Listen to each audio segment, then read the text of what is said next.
श्री शिवाय नमस्तुभ्यम। हर हर महादेव। दोस्तों, आप सभी लोग जानते हैं कि 17 सितंबर 2024 मंगलवार को पड़ रही है श्राद्ध पक्ष की पूर्णिमा तिथि, जो बहुत ही खास है। और दोस्तों, ये वो पूर्णिमा है जो कि पितृपक्ष महीने में मंगलवार को पड़ रही है। तो इस दिन का महत्व और भी अधिक बढ़ जाता है, क्योंकि दोस्तों पितृपक्ष 17 सितंबर से शुरू होकर 2 अक्टूबर तक चलेगा। और दोस्तों, इसी दिन किया जाने वाला पंडित जी द्वारा बताया गया एक लाल फूल और एक सफेद फूल वाला उपाय आप लोगों को जरूर करना चाहिए, क्योंकि दोस्तों ये एक ऐसा उपाय है जो कि हर दिन नहीं किया जाता। पितृपक्ष महीने में जो पूर्णिमा तिथि आती है उसी दिन किया जाता है। अगर आप लोगों ने इस उपाय को नहीं किया है या किसी कारणवश नहीं कर पाए हो, तो इस मंगलवार पूर्णिमा के दिन इस उपाय से मत चूकना। दोस्तों देखिए, ये दिन इतना खास होता है, इतना महत्वपूर्ण होता है। देखा गया है कभी कभी बड़े बड़े पूजा पाठ अनुष्ठान से जो मनोकामना पूर्ण नहीं होती है, वह पूर्णिमा के दिन एक छोटे से उपाय करने से ही आपकी मनोकामना पूर्ण हो जाती है। और बहुत सारे लोगों ने इस उपाय को किया भी है और उनको इस उपाय को करने का फल भी जरूर मिला है। अगर आप लोग भी इस उपाय को इस मंगलवार पूर्णिमा के दिन करना चाहते हैं, तो आप इस उपाय को पहले अच्छे से समझ लेना, सुन लेना, उसके बाद करना। आपको इस उपाय का फल जरूर मिलेगा, आपकी सभी मनोकामनाएं पूरी हो जाएंगी। दोस्तों, हम आपको यहां पर बता दें कि यह जो एक लाल फूल और एक सफेद फूल वाला उपाय है, ये उपाय पंडित जी ने अपनी अभी की शिव महापुराण की कथा में ही बताया है। और इस उपाय को करने से आपके घर में चाहे किसी भी प्रकार की दुख और समस्या क्यों ना चल रही हो, आपको उसका कारण भी नहीं पता है कि भाई ये समस्या किस कारण से चल रही है, उसका कुछ भी कारण हो सकता है। जैसे पितृदोष हो सकता है, काल सर्प दोष हो सकता है, या किसी भी तरह का मंगल दोष भी हो सकता है। और भी बहुत तरह के दोष होते हैं, कुछ भी हो सकता है। पर आपको इस उपाय को करने के लिए अपने दोष को पता लगाने की भी जरूरत नहीं है। आपके घर में किस कारण से इतनी दुख और परेशानी आ रही है, वह भी आपको पता लगाने की जरूरत नहीं है। बस मंगलवार की श्राद्ध पूर्णिमा के दिन इस उपाय को कर लेना, क्योंकि इसी एकमात्र उपाय को करने से आपके पूरे घर परिवार में सुख और शांति हो जाएगी। आपके घर में अच्छे अच्छे काम होने लगेंगे। आपकी जो भी मनोकामना होगी वह भी धीरे धीरे करके पूर्ण होना शुरू हो जाएंगी। अब हम समझते हैं इस एक लाल फूल और एक सफेद फूल वाले उपाय को आपको करना कैसे है, किसको करना है, किस समय करना है और कैसे करना है। देखो, उपाय बिल्कुल आसान है, बस समझने वाली बात है। ध्यान से समझिए, उसके बाद ही आप लोग जो है इस उपाय को जरूर कीजिएगा। सबसे पहली चीज हम लोग ये समझते हैं कि इस एक लाल फूल और एक सफेद फूल वाले उपाय को इस आने वाली पूर्णिमा के दिन किसको करना है। तो देखिए, इस उपाय को घर के सभी सदस्यों को करने की बिल्कुल भी जरूरत नहीं है। घर में से कोई एक मुख्य बड़ा सदस्य ही इस उपाय को करेगा, तो उस घर परिवार के सभी सदस्यों को इस उपाय को करने का फल मिल जाएगा।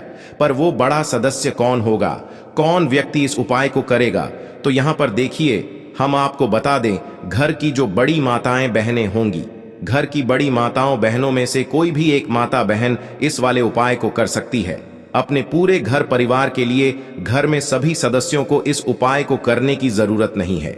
मात्र घर की जो बड़ी माताएं बहनें हैं, उनमें से कोई भी एक माता बहन इस वाले उपाय को करेगी, तो उसके घर परिवार के पूरे सदस्यों को इस उपाय का फल मिलेगा। अगर किसी कारणवश माताएं बहनें घर में उपस्थित ना हो, या वो इस उपाय को न कर रही हो, कुछ दिक्कत हो, तो भाई उस जगह पर फिर घर का कोई बड़ा व्यक्ति भी इस उपाय को कर सकता है। माताओं बहनों के कहने का मतलब ये था कि माताएं बहनें घर की लक्ष्मी होती हैं। जब घर की लक्ष्मी कोई उपाय करती है, तो निश्चित ही भगवान शिव जी बहुत जल्दी प्रसन्न होते हैं और उपाय का फल में बहुत जल्दी और बहुत बड़ा करके भी यहां पर देते हैं। तो आप लोग ये बात समझ गए होंगे। अब हम ये बात समझते हैं, इस वाले उपाय को हमें करना किस समय है। एक लाल फूल और एक सफेद फूल वाले उपाय को हमें इस पूर्णिमा के दिन करना किस समय है। तो देखिए, इस उपाय को करने का जो समय है, सुबह का समय भी है और शाम का समय भी है। अब देखिए, यहां पर हम मुख्य रूप से सुबह का समय नहीं बोलेंगे, क्योंकि देखिए, ये जो पूर्णिमा तिथि है, और आप सभी लोग जानते हैं इसका प्रदोष काल का मतलब शाम का जो समय होता है ना, इस दिन भगवान शिव जी का सबसे प्रिय दिन होता है। तो आप लोग इसे एक लाल फूल, एक सफेद फूल वाले उपाय को सुबह के समय भी कर सकते हो और शाम के समय प्रदोष काल में भी कर सकते हो। सुबह के समय अगर कर रहे हो तो 10 या फिर 11 बजे तक भी अगर उपाय करोगे तो भी आपको उपाय का फल मिलेगा। वही अगर शाम के समय कर रहे हो तो इस दिन जरूर शाम के समय का ध्यान रखना कि शाम के 6 बजे से लेकर 7 बजे के बीच में अगर आप इस उपाय को कर सकते हो तो बिल्कुल कर लेना, पूरी कोशिश करना। पर अगर किसी कारणवश इस समय के बीच में ना कर पाओ तो रात 8 बजे तक भी अगर आप उपाय को करोगे तो आपको उपाय का फल जरूर मिलेगा। ये बात आपको समझ आ गई कि आप इस उपाय को सुबह और शाम दोनों समय कर सकते हो। मतलब करना आपको एक ही समय है, घर में से किसी एक ही बड़े व्यक्ति को करना है, पर एक ही बार इस उपाय को करना है, दोनों समय नहीं करना है। आपको जो समय अच्छा लगे आप उस समय पर इस वाले उपाय को कर सकते हैं। तो चलिए जानते हैं इन विशेष उपायों के बारे में। लेकिन उससे पहले जो भी मेरे भाई मेरी प्यारी बहनें आज चैनल पर पहली बार आए हैं या मेरी आवाज आज पहली बार सुन रहे हैं, अगर आप भी महादेव के सच्चे भक्त हैं तो वीडियो को लाइक और चैनल को सब्सक्राइब जरूर कर लें और कमेंट बॉक्स में लिखे हर हर महादेव, ओम नमः शिवाय। देखो, अब सबसे महत्वपूर्ण बात आती है कि इस उपाय को हमें करना किस लिए है। जैसा कि हमने अभी आपसे बोला कि इस उपाय को करने के बाद आपके जीवन में बहुत सारी खुशियां आएंगी, आपकी मनोकामनाएं पूर्ण होंगी, आपकी धन की समस्या दूर होगी, आपकी पैसों की समस्या दूर होगी। अब देखिए, अगर आप लोग सोच रहे हो कि भाई हमें अपना घर बनाना है पर घर बनाने के लिए पैसा नहीं है, हमें गाड़ी लेना है पर गाड़ी लेने के लिए पैसा नहीं है, हमें जमीन लेना है पर जमीन लेने के लिए पैसों की कमी पड़ी डीडीएच रही है। अगर ऐसी ही दिक्कत, परेशानी या किसी भी तरह की धन से जुड़ी हुई समस्या या पैसों से जुड़ी हुई समस्या अगर आपके जीवन में चल रही है तो यह उपाय निश्चित ही आपके जीवन में बहुत सारे फल लाकर दे सकता है। इसीलिए अगर आपके घर में बहुत ज्यादा दिक्कत, समस्या, परेशानी चल रही है, धन से जुड़ी हुई, पैसों से जुड़ी हुई, धन की बहुत ज्यादा कमी आ रही है, पैसों की बिल्कुल आवक नहीं हो रही है, तो भाई आप लोगों को इस वाले उपाय को जरूर करना चाहिए। घर में से किसी एक भी बड़े व्यक्ति को। अब इस उपाय में करना क्या है, वो सबसे पहले हम लोग जान लेते हैं उपाय की सामग्री। हम लोग सबसे पहले जानते हैं कि इस उपाय में किस किस चीज की आवश्यकता पड़ेगी। तो देखिए, उपाय का नाम तो एक लाल फूल और एक सफेद फूल वाला उपाय है, पर इस उपाय में कुल मिलाकर 4 सामग्री हमें लगने वाली है, जो कि पंडित जी ने खुद सीहोर वाली कथा में बताया है। और जो हम आपको उपाय बताते हैं वो पंडित जी द्वारा बताए गए होते हैं, अलग से हम कुछ भी नहीं बताते हैं। तो यहां पर हम लोग समझते हैं कि इस उपाय की सामग्री क्या है। तो देखो, उपाय की जो सामग्री है वो 4 सामग्री है, जिसमें से सबसे पहली सामग्री है एक बेलपत्र। देखो, बेलपत्र क्या होती है? बेलपत्र जो शिव की शिवलिंग पर चढ़ती है। दूसरी चीज है एक शमी पत्र, शमी पत्र, वो जो शिवलिंग पर ही चढ़ता है। तीसरी चीज है दोस्तों एक लाल फूल, जो उपाय का नाम है। तो एक यहां पर आपको लाल फूल लेना है। अब ये लाल फूल कौन सा लेना है? देखो, शिवलिंग के ऊपर जो लाल फूल चढ़ता हो उनमें से कोई भी एक लाल फूल पसंद कर लेना और वो कहीं से तोड़कर या कहीं से खरीद कर लेकर आना और उस लाल फूल को उपाय में प्रयोग कर लेना। उसके बाद में एक सफेद फूल का विशेष रूप से ध्यान रखना। जो सफेद फूल शिवलिंग पर चढ़ता हो सिर्फ वही सफेद फूल लेकर आना, इसके अलावा कुछ मत लेकर आना, लेकिन केतकी का मत लेना। तो एक एक मात्रा में ही आपको ये चारों सामग्री चाहिए। एक बेलपत्र, एक शमी पत्र, एक लाल फूल और एक सफेद फूल। ये चारों सामग्री आप लोग तैयार करके रख ले।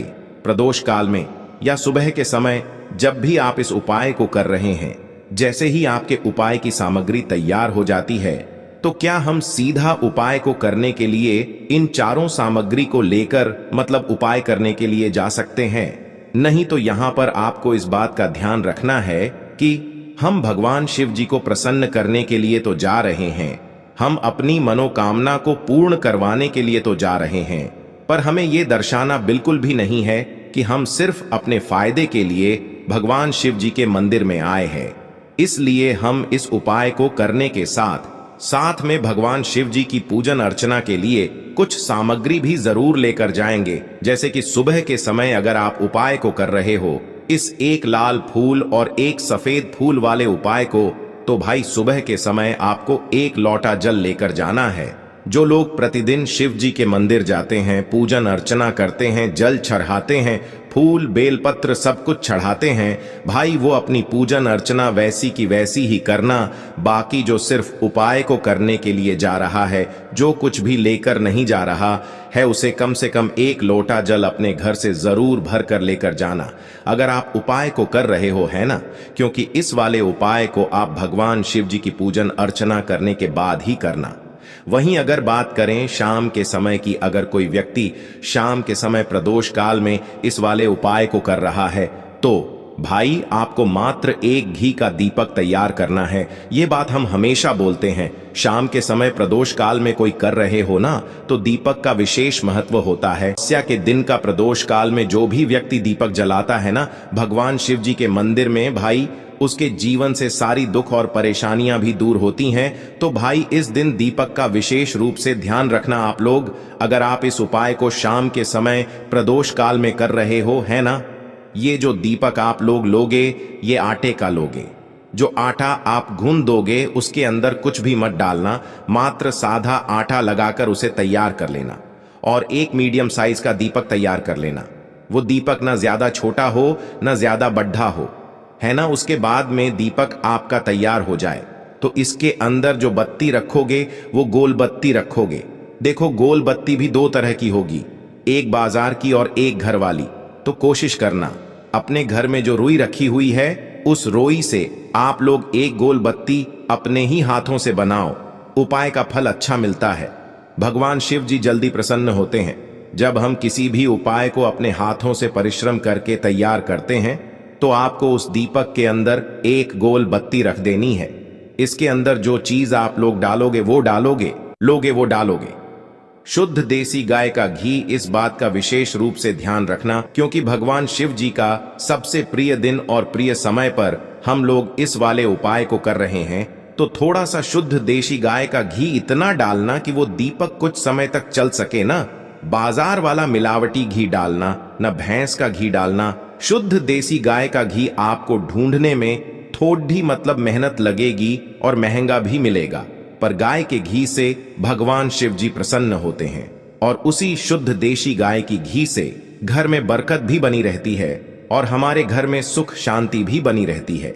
इसलिए इस शुद्ध देसी गाय का घी को अपने घर में हमेशा रखा करो। वो भगवान शिव जी के कार्यों में भी उपयोग में आता है और उपायों में भी हम लोग प्रयोग कर सकते हैं। तो यहां पर आपकी सारी तैयारियां हो चुकी हैं। उपाय को करते समय शुद्धता का विशेष रूप से ध्यान रखिएगा। सुबह कर रहे हो तो भाई सुबह तो आपको स्नान करना ही करना है। बाकी शाम को कर रहे हो तो शाम को मात्र हाथ मुंह धोकर भी आप लोग इस वाले उपाय को कर सकते हो। कोई दिक्कत वाली बात नहीं है भाई। उपाय की पूरी सामग्री तैयार करके और पूजन सामग्री लेकर आपको भगवान शिव जी के मंदिर पहुंचना है, जो आपके घर के पास में हो, जहां पर शिवलिंग विराजित हो, शिवालय हो, वहां पर आप लोगों को पहुंचना है। और जैसे ही आप भगवान शिव जी के मंदिर में पहुंचते हो, वहां जाकर ही उपाय शुरू नहीं करना है। पहले आपको भगवान शिव जी की पूजन अर्चना करना है। पूजन अर्चना कैसे करोगे? सुबह के समय गए हो तो एक लोटा जल वगैरह जो भी पूजन सामग्री लेकर गए हो, उससे पहले पूजन सामग्री आप लोग मतलब पूजन भगवान शिव जी की कर लो। जो व्यक्ति सिर्फ एक लोटा जल लेकर गए हैं, वो शिव जी की शिवलिंग पर मात्र एक लोटा जल एक धारा से धीरे धीरे करके चढ़ा लो, है ना। अपनी पूजन अर्चना आप लोग जो हैं पूरी कर लो पहले। उसी के बाद अगर आप शाम के समय कर रहे हो तो पहले जाकर बैठना है भगवान शिव जी के शिवलिंग के पास में। आप जो दीपक तैयार करके लेकर आए हो, उस दीपक को पहले जलाना है। ये जो दीपक आप लोग जलाओगे ना, ये किसी और की माचिस से मत जलाना, अपनी ही माचिस अपने ही घर से लेकर आना और इस दीपक को अपने ही माचिस से जलाना। अगर आपने मंदिर की माचिस या किसी और की माचिस ले ली इस उपाय को करने में, इस उपाय का फल उस व्यक्ति को भी थोड़ा बहुत मिल जाएगा। इस बात का ध्यान रखना, अपने घर से अपनी ही माचिस लेकर जाना और इस दीपक को जलाना। दीपक को जलाने के बाद भगवान शिव जी की शिवलिंग के पास में रख देना। शिवलिंग के इतना पास में मत रखना कि भगवान शिव जी को आंच लगे। थोड़ी सी दूरी बनाकर ही जो है इस दीपक को शिवलिंग के पास में आप लोग रख दीजिएगा। अब जैसे ही आपकी पूजन अर्चना हो जाती है, भगवान शिव जी के शिवलिंग के सामने या आसपास कहीं पर भी बैठ जाइए उपाय को करने के लिए। और उपाय को करने से पहले आप लोग अपनी वह चारों पूजन सामग्री निकाल लीजिए। उपाय की जो सामग्री है वो निकाल लीजिए और भगवान शिव जी के शिवलिंग के ऊपर एक माता अशोक सुंदरी जी का स्थान देख लीजिए। माता अशोक सुंदर जी का जो स्थान होता है वो जलाधारी के ऊपर होता है, जलाधारी के बिल्कुल बीचों बीच में होता है। आप लोगों ने देखा भी होगा शिवलिंग की जलाधारी होती है। जलाधारी के बिल्कुल बीचों बीच का जो स्थान होगा वो माता अशोक सुंदर जी का स्थान होगा, क्योंकि यहीं पर हमें ये जो है उपाय को करना है। सबसे पहली चीज, अब हम उपाय को करना शुरू करते हैं। आप सबसे पहले अपनी एक बेलपत्र उठा लो।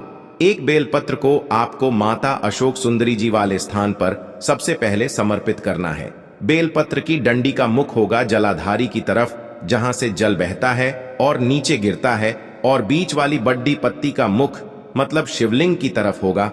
इस तरीके से आपको इस बेल पत्र को माता अशोक सुंदरी जी वाले स्थान पर समर्पित कर देना है।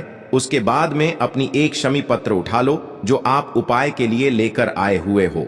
शमी पत्र को उठाकर शमी पत्र की भी जो डंडी का भाग होगा वो जलाधारी की तरफ करके, जहां से जल बहता है नीचे गिरता है उस तरफ करके, और पत्ती वाला भाग शिवलिंग की तरफ करके इस शमी पत्र को भी उस बेल पत्र के ऊपर आपको समर्पित कर देना है। समर्पित करने के बाद अब आप ले लो अपना एक लाल फूल जो आप उपाय को करने के लिए लेकर आए हुए हो। इस लाल फूल का जो खिला हुआ भाग होगा, चाहे वो गुलाब का फूल हो, चाहे कोई सा फूल जो शिवलिंग पर चढ़ता हो, भाई उस फूल का जो खिला हुआ भाग होगा वो शिवलिंग की तरफ होगा। बाकी जो पीछे का भाग होगा फूल का वो जलाधारी की तरफ, जहां से जल बहता है नीचे गिरता है उस तरफ होगा।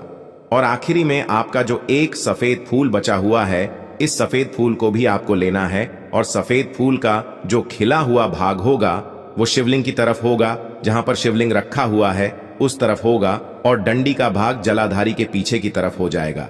मतलब जो जहां से जल बहता है और नीचे गिरता है।